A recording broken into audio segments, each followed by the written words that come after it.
Compañeras y compañeros, un saludo a todos y todas. Y en primer lugar, permítanme expresarles un saludo muy fraterno y muy cordial de parte de nuestro partido a todos los camaradas del partido y de la juventud del Partido Comunista de Chile.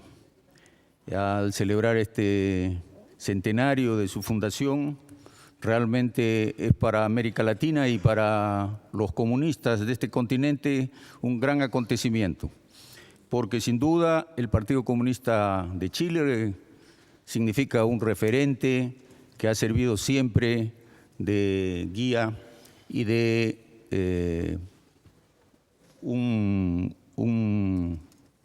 guía para el pensamiento latinoamericano. Voy a referirme al tema de manera concreta.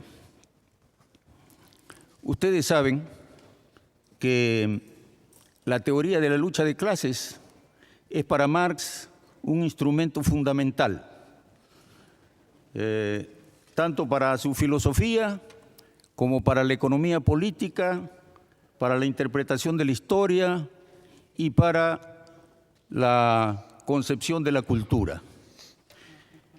Lo que deberíamos preguntarnos en este ambiente donde no es necesario repasar los conceptos de Marx es si ese instrumental elaborado por Marx para analizar la sociedad continúa o no vigente.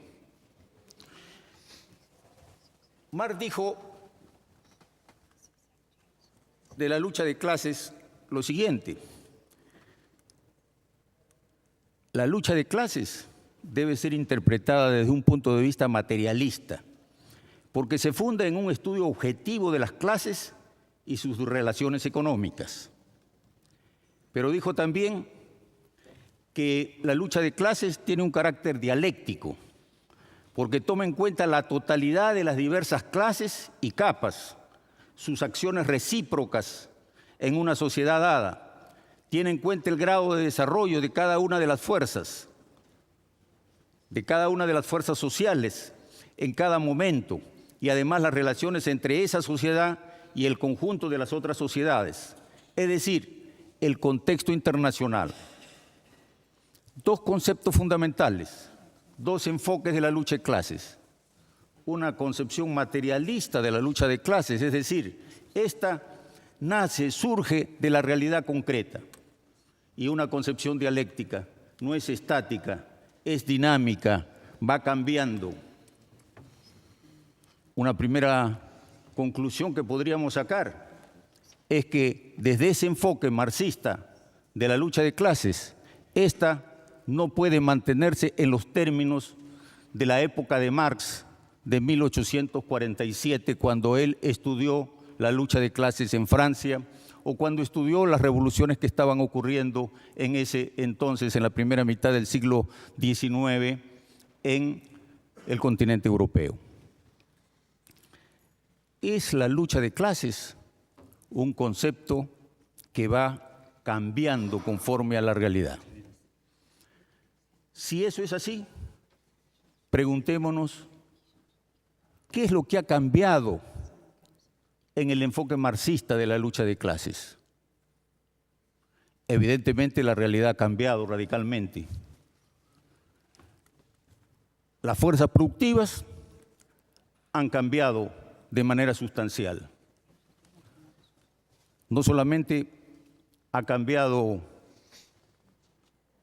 el capital humano, el recurso humano, ha cambiado fundamentalmente los medios y los instrumentos de producción. La tecnología, la revolución industrial, la revolución científico-técnica ha modificado radicalmente estos procesos. Los procesos productivos han modificado sustancialmente la forma de producir en el mundo. Hoy día se habla de la externalización, de la deslocalización del capitalismo. Hoy el capitalismo circula por todos los países del mundo, ahí donde le ofrecen mejores condiciones para acumular mayor renta. cómo encaramos los partidos comunistas ese proceso dinámico en donde el capital no está centrado en un lugar fijo, sino que se desplaza y que hace que los gobiernos, como los nuestros, como los gobiernos de América Latina y particularmente el nuestro, busquen competir entre ellos para darle mejores condiciones a la inversión capitalista.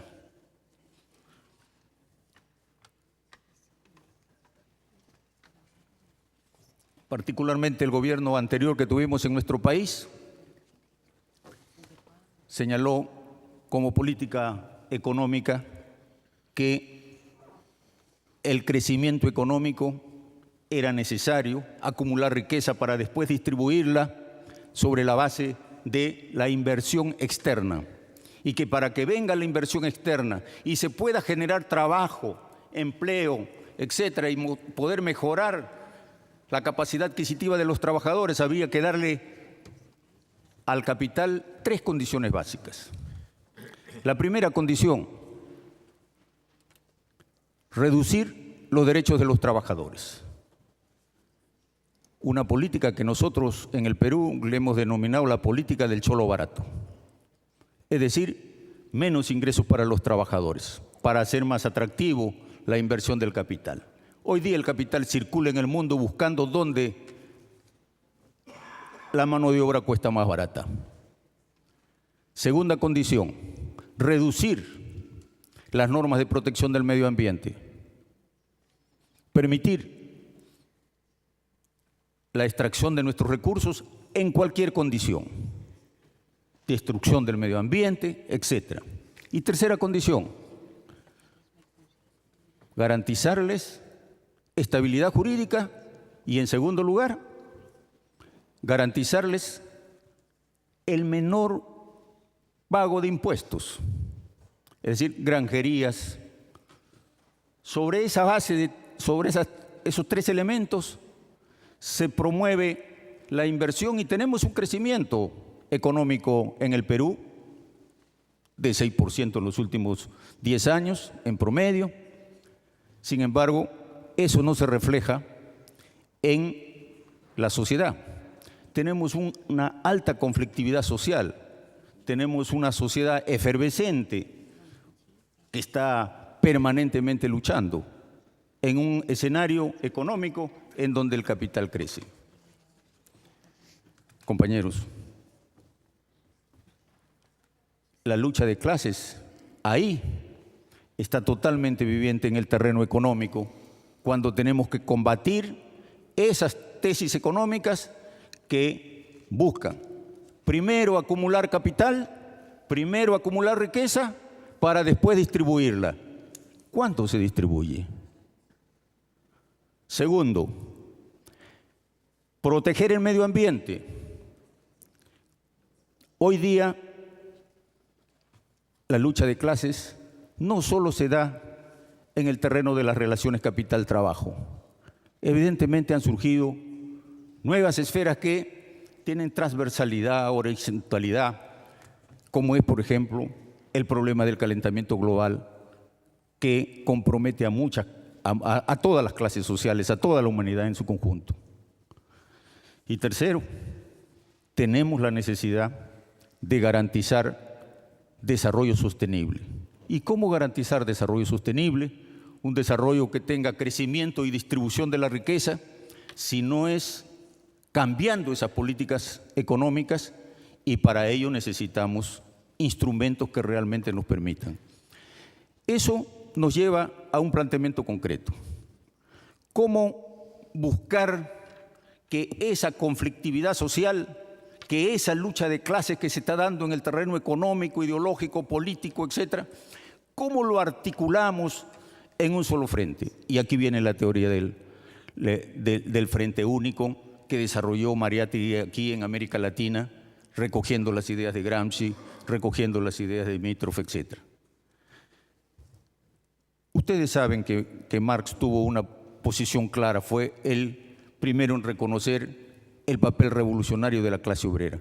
Pero Marx jamás sostuvo que la clase obrera debería ser la clase hegemónica, única y exclusivamente, y que todas las demás clases sociales, y eso lo dice, por ejemplo, en su crítica a Proudhon, cuando señala que la clase obrera, si bien por su ubicación en el proceso productivo tiene un papel hegemónico, ese papel hegemónico no lo lleva y no lo debe llevar de ninguna manera a plantear la exclusividad en la lucha, lo que deriva necesariamente en la necesidad de buscar alianzas, de construir proyectos con otras fuerzas sociales. Y esa crítica fue expresada en su época y sigue teniendo total vigencia en nuestro tiempo, cuando él criticaba, por ejemplo, a las posiciones ultra revolucionarias de su época que planteaban que había que trasladar, que había que exportar la Revolución Francesa a otros países de Europa.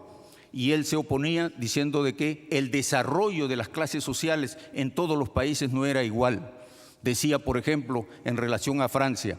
En Francia, donde la burguesía ha tomado el poder, pero no hace nada por cambiar la situación, sino por consolidar la situación que había antes, ahí la clase trabajadora está obligada a enfrentarse a la burguesía. Pero en Alemania, donde la lucha es contra el feudalismo, contra los sectores más retrasados, hay que apoyar a esa burguesía alemana. En Francia no se apoyaba a la burguesía francesa porque defendía el statu quo, y en Alemania Marx recomendaba respaldar a la burguesía alemana porque en ese entonces estaba representando un cambio, una transformación. Y es por eso que decía, y con esto termino, y es por esto que hoy día Mariátegui plantea un tema central en este aspecto. Dice, la revolución no puede ser ni calco ni copia, sino creación heroica. Y esa creación heroica significa que tiene que tener en cuenta los climas, las características propias de cada una de las realidades. Lo que ocurre en el Perú no podrá aplicarse necesariamente como calco y copia en Argentina u otros países, pero lo que debemos extraer son las leyes generales que nos permitan seguir avanzando en este proceso de acumulación de fuerzas. Muchas gracias. Muchas gracias.